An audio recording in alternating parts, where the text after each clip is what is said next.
اعوذ باللہ من الشیطان الرجیم بسم اللہ الرحمن الرحیم الصلاۃ والسلام علیک یا سیدی یا رسول اللہ وعلی آلک و اصحابک یا سیدی یا حبیب اللہ۔ حضرت علی المرتضیٰ رضی اللہ تعالی عنہ اور بے ادب حریف، بہت ہی پیارا واقعہ۔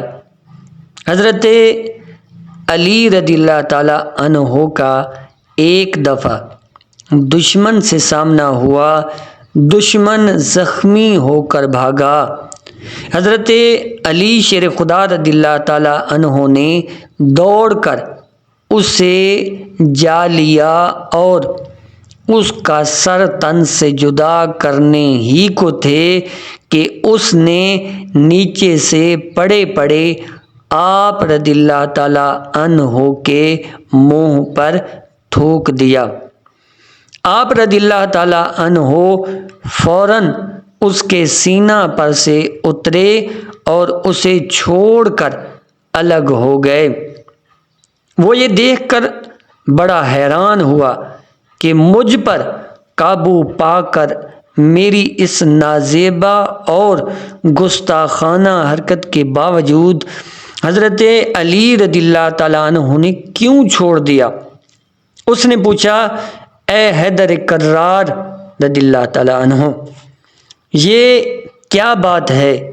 آپ رضی اللہ تعالی عنہ کو تو مجھے قتل کر دینا چاہیے تھا، کیونکہ میں نے شرارت سے آپ رضی اللہ تعالی عنہ کے مبارک چہرہ پر تھوکا تھا۔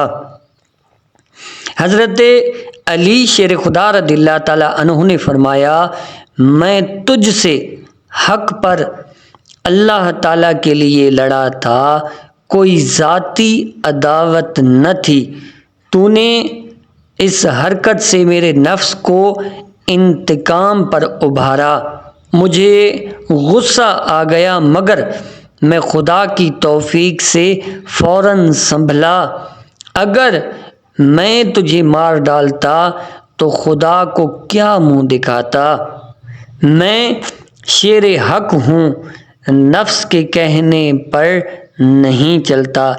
یہ خلوص دیکھ کر وہ مشرک فوراً مسلمان ہو گیا اور اس کے اثر سے اس کی ساری قوم بھی مسلمان ہو گئی۔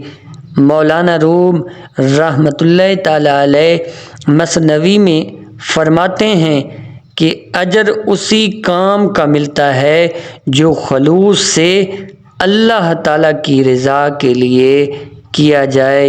یہ تھا حضرت علی شیر خدا رضی اللہ تعالی عنہ کا سلوک اور آپ رضی اللہ تعالی عنہ کا اخلاق، اور آپ رضی اللہ تعالی عنہ کا خلوص جو اللہ تعالیٰ کے لیے خاص تھا۔